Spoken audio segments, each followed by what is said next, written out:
वायुमंडल की आर्द्रता मापी जाती है? ऑप्शन है हाइग्रोमीटर से, बी हाइड्रोमीटर से, सी बैरोमीटर से, डी अल्टीमीटर से। इसका सही उत्तर है ऑप्शन नंबर ए, हाइग्रोमीटर से वायुमंडल की आर्द्रता मापी जाती है। बैरोमीटर से वायु दाब मापा जाता है। अगला प्रश्न देखते हैं। भूकंप मापी यंत्र है? ऑप्शन है सिस्मोग्राफ, बी है कार्डियोग्राफ, सी है स्ट्रेबोस्कोप और डी है डिक्टाफोन। इसका सही उत्तर है ऑप्शन नंबर ए, सिस्मोग्राफ से भूकंप की मापी यंत्र है। अगला प्रश्न देखते हैं। ध्वनि की तीव्रता मापी जाती है? ऑप्शन है डेसिबल में, बी तरंग में, सी आवृत्ति में और डी श्रव्य तरंग में। इसका सही उत्तर है ऑप्शन नंबर ए, डेसिबल में ध्वनि की तीव्रता मापी जाती है। अगला प्रश्न देखते हैं। मानव रेटिना पर बना प्रतिबिंब होता है? ऑप्शन है वास्तविक एवं सीधा, बी वास्तविक एवं उल्टा, सी काल्पनिक एवं सीधा, डी काल्पनिक एवं उल्टा। इसका सही उत्तर है ऑप्शन नंबर बी, वास्तविक और उल्टा बनता है मानव रेटिना पर किसी भी वस्तु का प्रतिबिंब। अगला प्रश्न देखते हैं। जब कोई वस्तु को दो समांतर समतल दर्पणों के बीच रखी जाती है तो बने हुए प्रतिबिंबों की संख्या होगी? ऑप्शन है 2, बी है अनंत, सी 5, डी 1। ये कई बार एग्जाम में पूछा गया प्रश्न है। इसका सही उत्तर है ऑप्शन नंबर बी, अनंत बनेगी। दो समतल दर्पणों के बीच जो प्रतिबिंब बनता है वो अनंत बनता है। अगला प्रश्न देखते हैं। हृदय की गति सुनने के लिए किस यंत्र का प्रयोग किया जाता है? ऑप्शन है गायरोस्कोप, बी सेक्सटेंट, सी स्टेटोस्कोप, डी स्टेबोस्कोप। इसका सही उत्तर है ऑप्शन नंबर सी, स्टेथोस्कोप से हृदय की गति सुनी जाती है। अगला प्रश्न देखते हैं। वायुमंडलीय दाब की माप की जाती है? ऑप्शन है लैक्टोमीटर, बी मैनोमीटर से, सी ओडोमीटर से, डी बैरोमीटर से। इसका सही उत्तर है ऑप्शन नंबर डी, बैरोमीटर से वायुमंडलीय दाब मापा जाता है। अगला प्रश्न देखते हैं। सरल सूक्ष्मदर्शी में वस्तु को रखा जाता है? ऑप्शन है लेंस और प्रकाश केंद्र के बीच, बी है फोकस के बाहर, सी वक्रता केंद्र पर, डी अनंत पर। इसका सही उत्तर है ऑप्शन नंबर ए, लेंस और प्रकाश केंद्र के बीच सरल सूक्ष्मदर्शी में किसी वस्तु को रखा जाता है। अगला प्रश्न देखते हैं। वनस्पति तेल से कृत्रिम घी बनाने में किस उत्प्रेरक का प्रयोग किया जाता है? ऑप्शन है प्लेटिनम चूड़, बी लौह चूड़, सी निकेल, डी गर्म एल्यूमिना। इसका सही उत्तर है option number C, nickel. Nickel का प्रयोग वनस्पति तेलों से कृत्रिम घी बनाने में होता है। अगला प्रश्न देखते हैं। अमोनिया गैस बनाने की हैबर विधि में किस उत्प्रेरक का प्रयोग किया जाता है? ऑप्शन है लौह चूड़, बी क्यूप्रिक क्लोराइड, सी प्लेटिनम चूड़, डी निकेल।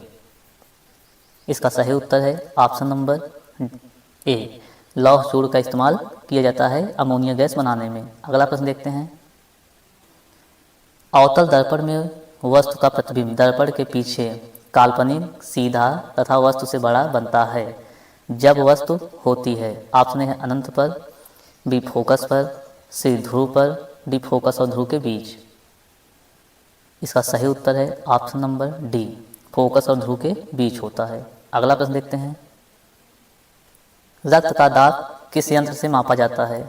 ऑप्शन है पायरोमीटर, बी है स्फेग्नोमैनोमीटर, सी गैल्वेनोमीटर, डी एनीमोमीटर। इसका सही उत्तर है ऑप्शन नंबर बी, स्फेग्नोमैनोमीटर से रक्त का दाब मापा जाता है और ब्लड के अध्ययन को कहते हैं हीमेटोलॉजी। अगला प्रश्न देखते हैं। ट्रांसफार्मर का क्रोड बना होता है? ऑप्शन है नरम लोहे का, बी निकेल का, सी तांबा का, डी स्टेनलेस स्टील का। इसका सही उत्तर है ऑप्शन नंबर ए, नरम लोहे से ट्रांसफार्मर क्रोड बना होता है। अगला प्रश्न देखते हैं। ट्रांसफार्मर किस सिद्धांत पर आधारित है? ऑप्शन चुंबकीय प्रेरण के सिद्धांत पर, बी विद्युत चुंबकीय प्रेरण के नियम पर, सी स्वप्रेरण के सिद्धांत पर, डी इनमें से कोई नहीं। इसका सही उत्तर है ऑप्शन नंबर बी, विद्युत चुंबकीय प्रेरण के नियम पर। अगला प्रश्न देखते हैं। ट्रांसफार्मर प्रयुक्त होता है? ऑप्शन है एसी को डीसी में बदलने के लिए, बी है डीसी को एसी में बदलने के लिए, सी है डीसी को डीसी वोल्टेज में उपचयन और अपचयन करने के लिए और डी है एसी वोल्टेज में उपचयन और अपचयन करने के लिए। इसका सही उत्तर है option number D, AC voltage में उपचयन और अपचयन करने के लिए ट्रांसफार्मर का प्रयोग होता है। अगला प्रश्न देखते हैं। व्हीट स्टोन ब्रिज का व्यवहार किसे मापने में किया जाता है? ऑप्शन है बी बल, विद्युत विभव बल, बी है धारा, सी प्रतिरोध, डी आवेश।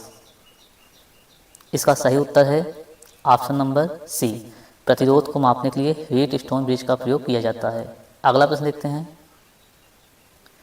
पानी के अंदर ध्वनि सुनने का यंत्र कहलाता है। ऑप्शन है आइडियोमीटर, बी आइडियोफोन, सी हाइड्रोमीटर, डी हाइड्रोफोन।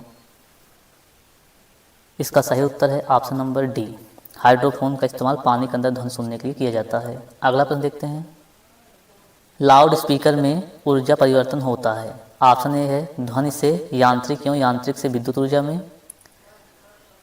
बी है विद्युत से यांत्रिक एवं यांत्रिक से ध्वनि ऊर्जा में, सी ध्वनि से विद्युत एवं विद्युत से ध्वनि ऊर्जा में, डी यांत्रिक ऊर्जा से ध्वनि ऊर्जा में। इसका सही उत्तर है option number B, loudspeaker का प्रयोग विद्युत से यांत्रिक और यांत्रिक से ध्वनि ऊर्जा में परिवर्तन करने के लिए होता है। अगला प्रश्न देखते हैं, निम्नलिखित में से किस यंत्र में यांत्रिक ऊर्जा विद्युत ऊर्जा में परिवर्तन होता है। पहला ऑप्शन है ट्रांसफार्मर में, बी है विद्युत मापी में, सी मोटर में, डी डायनमो में। सही उत्तर इसका ऑप्शन नंबर डी, डायनमो में यांत्रिक ऊर्जा का परिवर्तन विद्युत ऊर्जा में होता है। अगला प्रश्न देखते हैं, निम्नलिखित में से कौन सी युक्ति विद्युत ऊर्जा बल को यांत्रिक ऊर्जा में परिवर्तित करता है।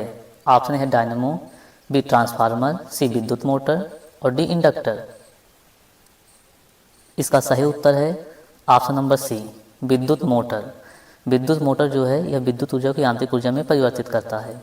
अगला प्रश्न देखते हैं, रासायनिक ऊर्जा का विद्युत ऊर्जा में परिवर्तन होता है। ऑप्शन है डायनमो में, बी इलेक्ट्रिक हीटर में, सी बैटरी में, डी परमाणु बम में।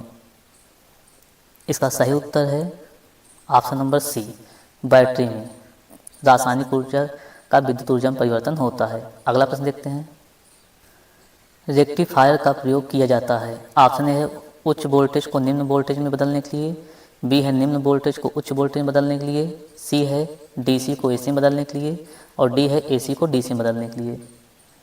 इसका सही उत्तर है ऑप्शन नंबर डी, डीएसी को डीसी में बदलने के लिए रेक्टिफायर का इस्तेमाल किया जाता है। अगला प्रश्न देखते हैं, ट्रांसफार्मर का प्रयोग किया जाता है। ऑप्शन है केवल एसी में, बी केवल डीसी में, सी जो है एसी और डीसी दोनों में, डी इनमें कोई नहीं। इसका सही उत्तर है ऑप्शन नंबर है केवल एसी में ट्रांसफार्मर का प्रयोग किया जाता है। अब एसी करंट मतलब अल्टरनेटिव करंट। अगला प्रश्न देखते हैं, टेलीफोन लाइन में प्रवाहित ऊर्जा है। ऑप्शन ए है ध्वनि ऊर्जा, बी विद्युत ऊर्जा, सी रेडियो ऊर्जा, डी यांत्रिक ऊर्जा। इसका सही उत्तर है ऑप्शन नंबर बी, विद्युत ऊर्जा। अगला प्रश्न देखते हैं, शुष्क सेल में किस तरह की ऊर्जा निहित होती है। ऑप्शन है यांत्रिक ऊर्जा, बी वैद्युतिक ऊर्जा, सी रासायनिक ऊर्जा, डी ताप। इसका सही उत्तर ऑप्शन नंबर सी, रासायनिक ऊर्जा।